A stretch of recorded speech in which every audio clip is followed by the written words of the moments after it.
На 3. мај 1903 година во село Смилево одржан е окружен конгрес на Битолскиот револуционерен округ под председателство на Дамјан Груев. Во состав на главниот востанички штаб на Битолскиот револуционерен округ се Анастас Лозанчев и Борис Сарафов. Донесена е одлука за востание и востанието да биде општо. Конгресот усвоил востанички дисциплински устав, каде било определено дека македонски востаник е секое вооружено лице под револуционерно знаме.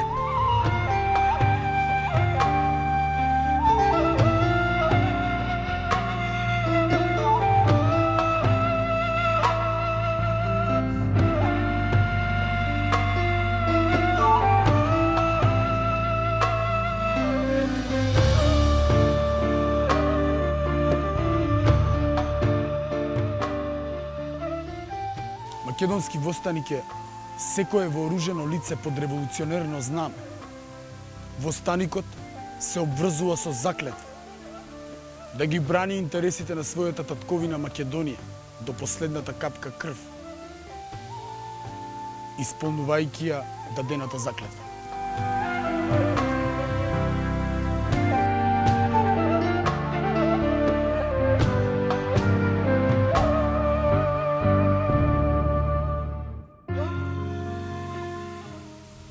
Главниот востанички штаб одредил штабови на востанички региони: Демирхисарски востанички регион, Кумановски востанички регион, Тичевски востанички регион, Прилепски востанички регион, Преспански востанички регион, Охридски востанички регион и Ленински востанички регион.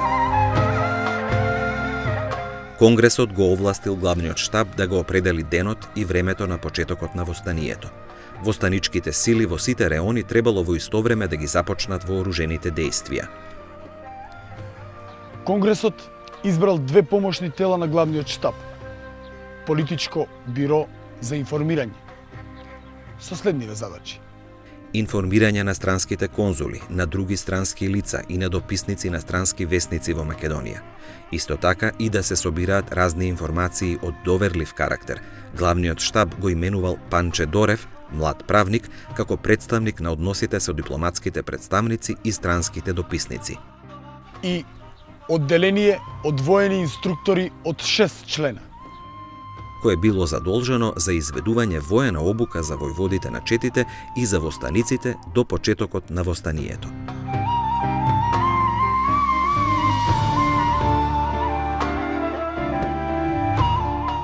Конгресот, како највисоко политичко, представничко и законодавно тело, ги пренесол на востаничкиот штаб сите своји ингеренции за време на траењето на востанието. Тие ингеренции биле: легитимно да ги застапува интересите на востанатиот македонски народ пред надворешните фактори, дипломатски и други ополномоштени представници на владите на европските големи сили, како и да води преговори со непријателот, со владата на османлиската држава. Главниот востанички штаб бил одговорен единствено пред Конгресот на Битолскиот револуционерен округ. Во штабовите била сконцентрирана целата воена и политичка власт.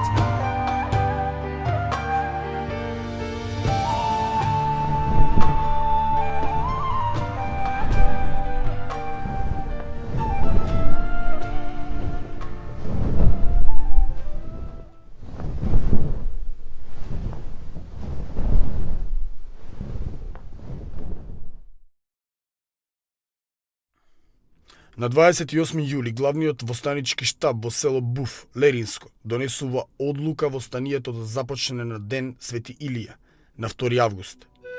На одлуката пишува: најпосле дојде денот што толку многу го чекавме за да се пресметаме со нашиот вековен непријател. Со одлука биле известени Централниот комитет во Солун и задграничното представништво во Софија. Одлуката била пренесена на реонските штабови.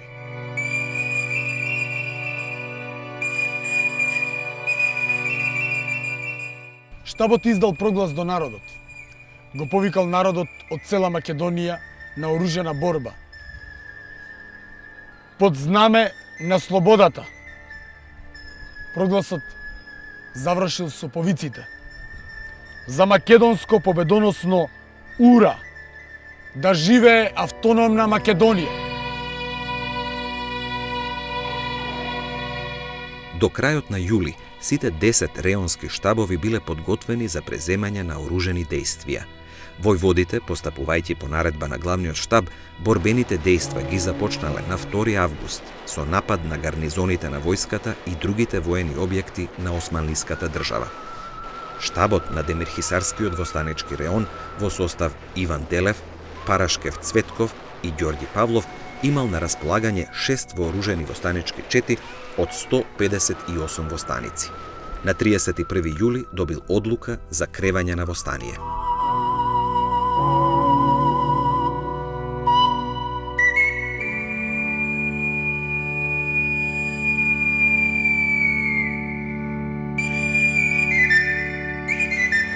По 3-дневни борби, Смилево било ослободено. Во Крушевскиот востанички реон, во неговиот реонски штаб влегувале Никола Карев, Тодор Христов, Хаджов и Тома Никлев. До крајот на јули било пополнето оружјето, завршени обуките за ракување со оружјето за координирани борбени дејствија. На располагање имале неколку дрвени топчиња изработени во село Селце. Било готово и востаничкото црвено копринено знаме. На 30. јули штабот одржал последен предвостанички состанок со војводите. На состанокот, раководен од Никола Карев, учествувале војводите Иван Наумов Албакот, Питу Гули, Андреа Димов и Тома Николев. Направен е план со кој се предвидело востаничките дејствија да започнат со напад на реонскиот центар Крушево. Извршена е концентрација на востаничките сили и дадени се задачите за нападот, за ослободувањето и одбраната на градот.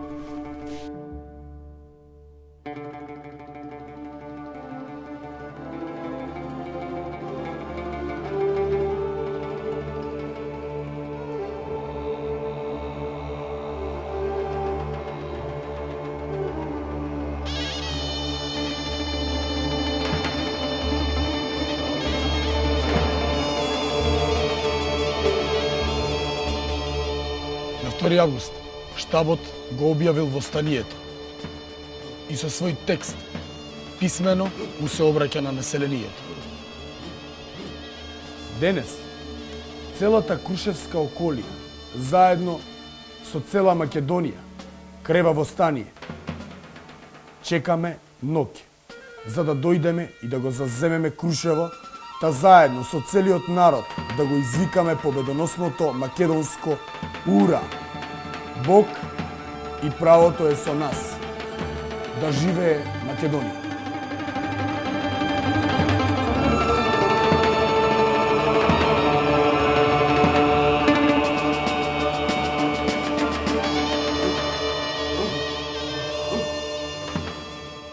Нападот на Крушево бил извршен во исто време од востаничките одреди на војводите Андреа Димов и Иван Албакот. Бргу бил скршен отпорот на полицијата во зградата на уќуматот, зградата била заземена и била запалена архивата со документацијата. Била заземена зградата на поштата. Борбата за заземање на касарната се водела до попладневните часови на 3 август. Крушево било ослободено. Во градот влегол реонскиот востанички штаб, кој бил свечено пречекан од граѓаните. На 3 август штабот објавил прокламација до турскиот народ и до сите муслимани, со која ги известуваат дека оружјето на македонските востаници не е вперено против мирното население, туку против тиранскиот државен режим. Муслиманите ги повикале да се придружат во вооружена борба. За правото, за слобода и човечки живот, за автономна Македонија. Во Крушево била организирана македонска револуционерна власт за ослободената Крушевска околија, прифатена како Крушевска република. Собранието, составено од 60 делегати, на 3 август одржало прва седница и избрало привремена влада во состав Дину Вангел, председател и раководител на судството, Ѓорѓи Чаче, секретар и раководител на реквизицијата, Теохар Нешков, благајник и раководител на финансии, Христо Ќурчиев, градоначалник и раководител на полицијата, Димитар Секулов, раководител на производството и храната, и Никола Баљу, раководител на санитетот. На зградата на владата се веело црвеното знаме на револуцијата.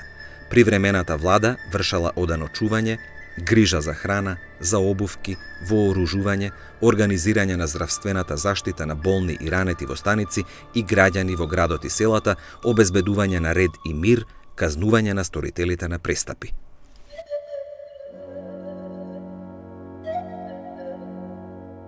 Востанието во Кичевскиот востанички регион започнало на 2 август со напад врз гарнизоните во регионот.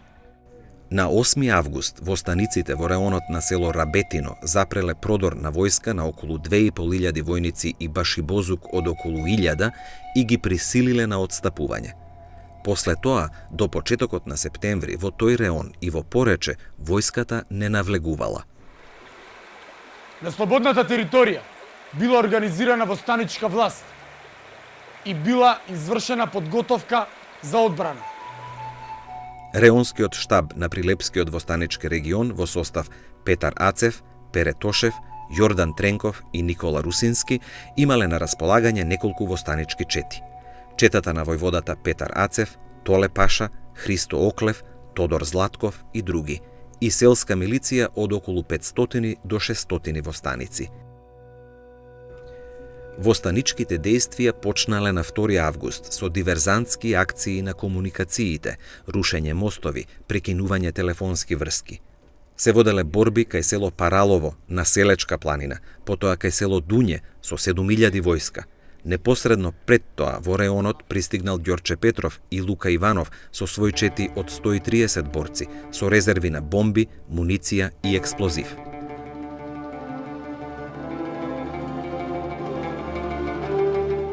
Востанието во Преспанскиот востанички реон под раководство на војвода Славејко Арсов започнало со неуспешен напад на Ресен и на село Наколец. Селски востанички чети напаѓале војнички патроли и стражи што го обезбедувале патот Ресен-Охрид. Борби воделе кај Подмочани, Царев двор и други села. Во борбата со надмоќните непријателски сили на 11 август загинал реонскиот војвода Никола Кокарев. Од средината на август востаниците во Преспанскиот регион трпеле загуби и почнале да се повлекуваат и да го заштитуваат населението кое се упатувало по планините.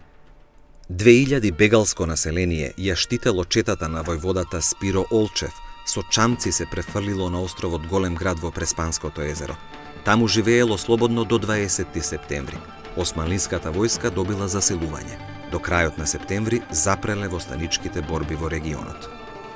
Востаничкиот штаб на Охридскиот востанички регион, што го опфаќал Струшко и Дебарско, го составувале Христо Узунов, Антон Кецкаров, Наум Цветанов, Александар Чакрев и Лазар Димитров. Штабот на 2 август го објавил почетокот на востанието. Востаниците го блокирале патот Охрид-Ресен, организирале складишта со резерви од храна и муниција. Во село Лешани имало работилница за оружје. Во село Брежани, Охридско, организирана е провизорна болница со лекар. Тајна востаничка болница со 2 лекари била организирана во град Охрид.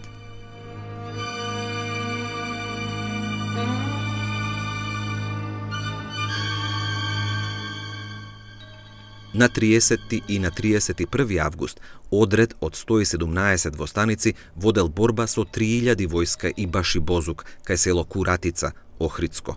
Востаниците го бранели избеганото население кое било сместено во збегови.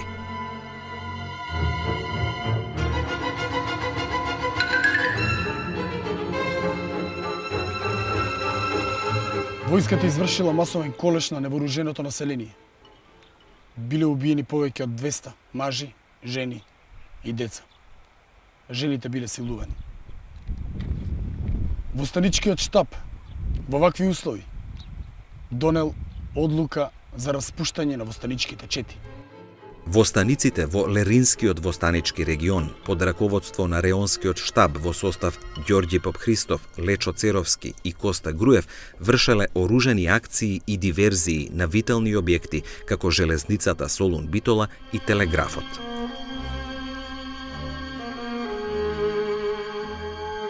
На 24 август востанички сили во два востанички реона, групирани во неколку одреда, во состав од 600 до 700 востаници, предводени од војводата Васил Чакаларов, ноќта спроти 25 август започнале напад за ослободување на градот Невеска со околу 6000 жители. Изненадени од бројноста на востаниците и силината на нападот, војниците од војничкиот логор под шатори се дале во бегство, потоа се откажале од натамошниот отпор, ја оставиле касарната и се извлекле од градот.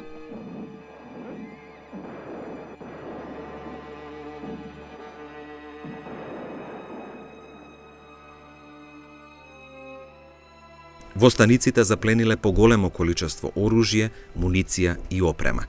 Востаниците ја презеле и управната зграда на градот. Било истакнато востаничко знаме, било организирана привремена македонска револуционерна власт. Реонскиот востанички штаб на Костурскиот востанички реон бил во состав Васил Чакаларов, Пандо Кљашев, Лазар Поптрајков, Михаил Николов и Манол Ризов. Штабот имал подготвен план за почнување на востанието.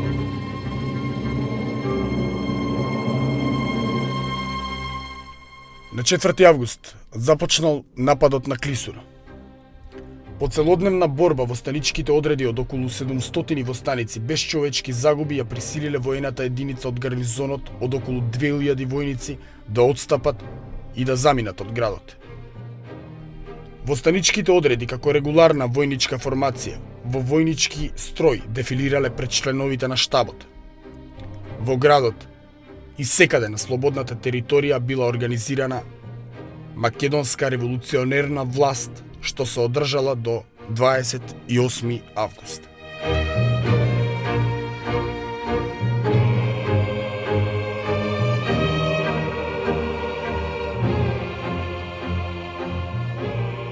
Поуспешните офанзивни дејствија на востаничките сили, владата на османлиската држава, стравувајќи од интервенција на големите европски држави, ги ставила на располагање сите сили за што побрегу да се ликвидира востанието. Владата почнала да испраќа дополнителни сили спрема востаничките територии, мобилизирала единици на резервен состав, доброволечки формации Баши Бозук, составени од муслиманско население, турци и албанци. Востаниците преминале на партизанско војување. Биле сменети битолскиот валија Али Риза Паша. Неговата должност привремено ја превзел Хими Паша. Генералот Ружди Паша бил отстранет од должноста и бил спроведен на заточение во Триполис. Командата на армиските сили ја превзел генералот Назир Паша. За брзо ликвидирање на востанието, османлиската војска преминала на тотална војна, разорување, ограбување, опожарување на селата, вршење жесток терор над неборечкото македонско население, масакрирање на мажи, насилства врз жени, деца и старци, за да се уништи борбениот морал. Главниот востанички штаб решил да протестира кај меѓународниот фактор, до европските големи сили, за дивјаштвото што се прави од страна на османлиската држава во Македонија. На 12 август, Бирото за информации им предало на дипломатските представници меморандум на македонскиот главен востанички штаб. Штабот барал интервенција од владите до владата на османлиската држава да го запре теророт од нејзината регуларна војска врз мирното македонско население. Штабот ги предупредува големите сили. За сите настани натаму ќе сноси одговорност турската влада, која им дава на редовните војници и на башибозуците наредби. На цела територија на Македонија се одвивале вооружени борбени дејствија со што се создала состојба на општо востание. Вооружени борби се воделе во сите востанички региони. Востанието се продолжило во Македонија до 11 ноември 1903.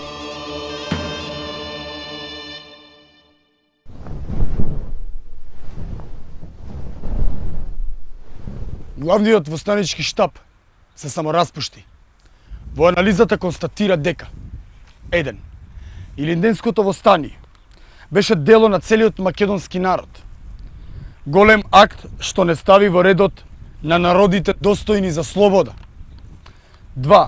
Со својата борба го одушеви телевизираниот свет. Се воодушевуваше на нашата борба, сиот просветен свет побара интервенција на Европа. 3. Многу важно, народот за време на востанието негледано виде дека и тој може да биде силен. Дека од самиот него зависи раскинувањето на робските пранги. Се зацрсти неговата решеност да се бори и избори за својата слобода и за создавање на своја самостојна држава Македонија. Илинденското востание означи нова историска епоха. Трајно се вгради непоколебливата верба за човекот, татковината и слободата.